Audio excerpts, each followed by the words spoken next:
வந்துட்டு இப்ப ஒரு வீட்டுக்கு எவ்வளவு ப்ரோ ஆகும்? ஒரு வீட்டுக்கு எப்படி மேக்ஸிமம் பாத்தீங்கன்னா 65,000 வந்துரும். 65,000 வந்துரும். லாங் டிஃபரெண்டா இருந்தா 75 ரூபா அது மாதிரி. இப்போ ஒரு வீட்டுக்கான அமௌண்ட் வந்து ஒருத்தங்களே கொடுத்துருவாங்களா இல்ல கொடுக்க மாட்டாங்க. ஒரு 10 பேர் 20 பேரை சேர்ந்து தான் கொடுப்பாங்க. ஒரு 10 பேர் 20 பேர் சேர்ந்து கொடுக்குற அமௌண்ட் வந்து ஃபுல் அமௌண்ட் கொடுத்துருவாங்க. இல்லாதப்பட்டவங்க ஒரு 10,000 5,000 அப்படி அவங்களால முடிஞ்ச உதவி செய்வாங்க. அதை நீங்க சேர்த்து வச்சு ஒரு வீட்டுக்கு ஹெல்ப் பண்ணிடுவாங்க. சரி, இப்ப நீங்க கட்டி கொடுத்த வீடுங்களை போய் பார்க்கலாம். வாங்க பாத்துறோம்.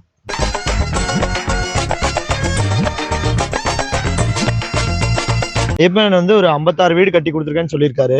அதுல வந்து நம்ம எல்லா வீடையும் பார்க்க முடியுமா என்ன, நமக்கு இப்போ டைம் இல்ல. அதனால வந்து இப்ப ரீசெண்டா ஒரு வீடு கட்டி கொடுத்துருக்காரு. அந்த வீடை பார்ப்போம் வாங்க. வணக்கம்க்கா, உங்க பேருங்க? என் பேர் சுந்தரவல்லி. சுந்தரவல்லிங்களா? உங்க வீட்டுல பசங்க? 3 பசங்க, ஒரு சின்ன குழந்தை இருக்கு 2 வயசுல. ரொம்ப வீடு இல்லாம உட்காரத்துக்கு இடம்லாம் புள்ளைய வச்சுட்டு ரொம்ப கஷ்டப்பட்டுட்டு இருந்தேன். தண்ணி மழை ஊத்துற தண்ணியெல்லாம் ஏனத்தை வச்சுதான் வாங்கிட்டு தூங்காம கூட மடியில பசங்களை வச்சுட்டு இருந்தேன். இந்த தம்பி மூலியமா எனக்கு தெரிஞ்சு தம்பி வீடு கட்டி கொடுக்குறாங்க, எல்லாருக்கும் நல்லது செய்யறாங்க, எங்களுக்கும் செய்வாங்க ஒரு நம்பிக்கையில தம்பிகிட்ட போய் போன் நம்பர் வாங்கி இந்த வீடை பார்க்க சொன்னேன். அந்த மாதிரி பார்த்துட்டு வீடு கட்டி கொடுத்துருக்காங்க. அந்த மாதிரி மளிகை பொருள், அந்த ஜாமான் அதெல்லாம் வாங்கி கொடுத்துருக்காங்க. பசங்களுக்கு தேவையான நோட்டு புக்கு, பேக் எல்லாம் வாங்கி கொடுத்துருக்காங்க. ட்ரெஸ் கூட தீபாவளிக்கு அவங்களால தான் நாங்க போட்டு புது துணின்னு எடுத்து கொடுத்துருக்காங்க. எல்லாமும் அந்த தம்பி எல்லாருக்கும் நல்லது செஞ்சிருக்காங்க. அந்த தம்பி நல்லா இருக்கும். சரி, நீங்க ஐயப்பன் வந்து கண்டியூருங்கிற ஒரு கிராமத்துல வந்து இந்த அக்கா சுந்தரவல்லி அக்காவுக்கு வந்து வீடு கட்டி கொடுத்துருக்காரு. அந்த அக்காவோட வீடை வந்து பார்ப்போம். உள்ள போவாங்க. என்ட்ரன்ஸ்லயே பசங்க நிறைய கார் எல்லாம் நிப்பாட்டி வச்சிருக்காங்க, பாத்துப்பாங்க. சரிங்க, நான் கடையில வேலை பார்த்துருக்கேன், டீ கடையில பசங்களை விட்டுட்டு. அந்த தம்பி மூலியமாவும் இந்த எனக்கு இல்லாத ஜாமான் வாங்கி கொடுத்துருக்காங்க. டிவி, பீரோ, ஜாமான் வைக்கிறது எல்லாம் வாங்கி கொடுத்துருக்காங்க. நீங்க சொல்லுங்க ஐயப்பன். இந்த பொண்ணு அவ்வளவு கஷ்டப்பட்டுங்க, புருஷன் பொண்ணுங்க வீடு ஒழுவி இந்த பொண்ணு தண்ணி இறக்கும் வீட்டுல. சரிங்க, அந்த மாதிரி இந்த ஐயப்பன்லாம் வச்சுக்க. இப்ப பாரு, மாடு வீடு மாரி இருக்கு, சூப்பரா இருக்கு. ஐயப்பன் செஞ்ச உதவி நன்றிங்க எனக்கு. அந்த மாதிரி அழகா செஞ்சு கொடுத்துருக்காரு. இந்த மாதிரி வீடு யாரும் கட்டி கொடுக்கலப்பா. இந்த பொண்ணு அந்த மாதிரி கஷ்டப்பட்டது. 3 புள்ள வச்சுக்கிட்டு ஒரு கழுகு வந்து வச்சுக்கிட்டு பொண்ணு இறந்துட்டான்ப்பா, இறந்துட்டான். இந்த புள்ளிக்கு ஒரு இதுவும் கிடையாது, மாமனா ஒரு சப்போர்ட் கிடையாது, அது குழந்தை சப்போர்ட் யாருமே கிடையாதுப்பா. இந்த பொண்ணு தெம்புல இந்த ஐயப்பன் செஞ்ச உதவி நல்லா இருக்குப்பா. அது வாங்கம்மா, நீங்க சொல்லுங்க. நன்றி. வாங்கம்மா, வாங்க பேசுங்க. கண்டியூர் கிராமத்துல கண்டியூர் பூ தெருவுல பாக்கியராஜ் மனைவி பாக்கியராஜ் சின்ன குழந்தையில விட்டுட்டு இறந்ததுனால கை குழந்தைய வச்சுட்டு பால் குடிக்க ரொம்ப தவிச்சுக்கிட்டு ரொம்ப வருமானமே இல்லாம இருந்தாங்க. சோத்துக்கு ரொம்ப கஷ்டப்பட்டாங்க. இப்ப ஐயப்பன்ற பையன் வந்து ஏதோ யார் மூலயமா அந்த பொண்ணு உதவி பண்ண சொல்லி அதுக்கப்புறம் வந்து குந்தாவோட குச்சி இல்லாம இருந்தாங்க, ஊத்துற மழையில ஏனத்தை வச்சு பிடிச்சிட்டு இருந்தாங்க. அந்த பையன் வந்து வீடு கட்டி கொடுத்தனால ரொம்ப நன்றி. நன்றிக்கா. முருகமங்கம் கிராமத்துல வந்து ஐயப்பன் மூலமா ஒரு வீடு கட்டி கொடுத்துருக்காங்க. இந்த அக்கா வந்து சொல்லி அவங்க இப்ப ஐயப்பன் மூலமா ஒரு வீடு கட்டியிருக்காங்க.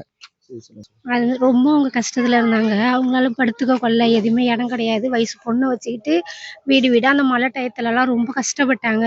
நாங்க ஐயப்பன்ட்டு சொன்னோம். ஐயப்பன் மூலியமா ஃபாஸ்ட் ஐயாட்ட சொல்லி வீடு கட்டி கொடுத்தாங்க. ரொம்ப நன்றி. அந்த அம்மா இப்ப கொஞ்சம் நல்ல விதமா இருக்காங்க. ஆடு ஓட்டிட்டு போயிருக்காங்க. வந்தாலும் பேசுவாங்க. சரி, இதே மாதிரி இன்னும் கஷ்டப்படுறவங்களாம் உங்க மூலமா ஐயப்பனுக்கு தெரியப்படுத்துங்க. அவரும் நிறைய பேருக்கு ஹெல்ப் பண்ணுவாரு. நீங்களும் அவரோட சேர்ந்து ஹெல்ப் பண்ணுங்க. ரொம்ப நன்றி. இவங்கதான் வந்துட்டு ஐயப்பனோட அப்பா, இவங்க அம்மா. இவங்களை பத்தி சொல்ல தேவையில்ல, இவங்க அத்தை. அப்பா சொல்லுங்கப்பா, உங்க பையனை பத்தி 2 வார்த்தை சொல்லுங்க. ஏதாவது சொல்லுங்க, உங்க பையனை பத்தி தெரிஞ்சு. மத்தவங்களுக்கு உதவி பண்றாரு, அதை பத்தி நீங்க தடுக்கிறது அந்த மாதிரிலாம் எதுவும் பண்ணாம அவரோட உதவி பண்றதுக்கு நீங்களும் சப்போர்ட் பண்றீங்களா? அது எப்படி? எல்லாரும் வீடு கட்டி கொடுக்குறான், உதவி பண்றான், எல்லாருக்கும் சப்போர்ட் பண்ணிட்டு இருக்காங்க எல்லாருக்கும். நீங்க கேட்க மாட்டீங்களா, எல்லாத்துக்கும் வீடு கட்டி கொடுறியா, நமக்கு ஒரு வீடு கட்டுறா அப்படின்னு? அப்புறம் கட்டிங்க அப்படிங்கிறான். சரிங்க, இந்த மாதிரி ஒரு பையன் கிடைச்சதுக்கு வந்து நீங்க ரொம்பவே ஒரு பெருமிதப்படணும்னு தான் நான் சொல்லுவேன். நம்ம வீடே ஒரு ஒழுகுது இந்த மழை இந்த கண்டிஷன்ல இருக்கும்போது மத்தவங்களுக்கு ஹெல்ப் பண்ற மனசு வந்து இந்த காலத்துல எல்லா பசங்களுக்கும் வராது. ஏன்னா இந்த மாதிரி ஒரு பையன் கிடைச்சதுக்கு நீங்க ரொம்பவே பெருமைப்படணும். அது 10 வட்டி குடி கொடுறானா அதுல ஒரு தொடரக்கூடாதுப்பா அப்படிமா. மத்தவங்க கொடுக்குற அமௌண்ட்ல இருந்து ₹1 எடுக்கக்கூடாதுப்பா. அது அவங்களுக்கு தாப்பா கொடுக்கணும். ஆமா, அரிசி மிளகா மல்லி எல்லாம் வாங்கிட்டு வரேன் பாரு, அப்படியே பங்கடியா கொண்டு அவங்கள்ட்ட. ரொம்பவே ஒரு நேர்மையான பையனை பெற்றிருக்கீங்கப்பா. இதை பார்க்கும்போது எங்களுக்கும் ரொம்ப சந்தோஷமா இருக்கு. சரி, அம்மாட்ட பேசலாம். நீங்க சொல்லுங்க, உங்க பையன் அப்படின்னு எடுத்தாக்கா நீங்க சீக்கு வந்து செத்துருவீங்க, அதை தொடக்கூடாது அந்த காசிய அப்படின்னு என் பிள்ளை சொல்றது எனக்கு ரொம்ப பெருமையா இருக்கு. ரொம்ப பெருமைதாம்மா. எப்பவுமே வந்து பசங்க மூலியமா ஒரு பெருமை கிடைக்குதுங்கிறப்போ அது வந்து நம்மளுக்கு ரொம்பவே ஒரு சந்தோஷம் இல்லைங்களா? இந்த மாதிரி ஒரு பையன் கிடைச்சதுக்கு வந்து நீங்க ரொம்ப ஒரு மகிழ்ச்சி தான் உங்களுக்கு. ஆமாங்க. கொடுத்து வச்சிருக்கணும்னு சொல்லணும். ஆமா சரிங்களா? சரி, இதே மாதிரி எப்பவுமே உங்க பையனுக்கு வந்துட்டு மத்தவங்களுக்கு ஹெல்ப் பண்ற மைண்ட் வந்து நீங்க கொடுத்துருக்கீங்க. இதே மாதிரி உங்க பையனை சப்போர்ட் பண்ணி நிறைய பேருக்கு ஹெல்ப் பண்ணுவீங்க. சரிங்க, அப்படியே கடைசி வரைக்கும் இருந்தா போறேன். கடைசி வரைக்கும் இதே மாதிரி இருந்தா போதும். நான் வீடியோ கால் போட்டு ஐயப்பா எல்லாருக்கும் சொல்லி எல்லாருமே வந்து அந்த வீட்டை பார்த்துட்டு எனக்கு உடனே ஐயப்பாலாம் சொந்தமா போட்டு அவங்க மக்கள்லாம் போட்டு எனக்கு வீடு கட்டி கொடுத்து ரணியம்மா உனக்கு தான் இதான் மக்களுக்கு ஒரு நன்றி சொல்லணும். இந்த மக்கள் எல்லாம் செஞ்சு எனக்கு எல்லாம் செஞ்சு வீடு கட்டி கொடுத்து இதுலயே இருங்க, ஐயப்பனை விட்டுடாத எங்குமே. நான் ஐயப்பனை விட மாட்டேம்மா, எவ்வளவு ஒரு தவறா இருந்தாலும் ஐயப்பனை விட மாட்டேன், எங்க அண்ணனும் விட மாட்டேன், அண்ணியும் விட மாட்டேன். எப்போ எங்க வீட்டுக்காரர் சேர்த்து இந்த பக்கம் போனாரோ அப்பயே நான் எங்க அண்ணன் பிடிச்சி இல்ல. அழுவாதீங்க, அழுவாதீங்க.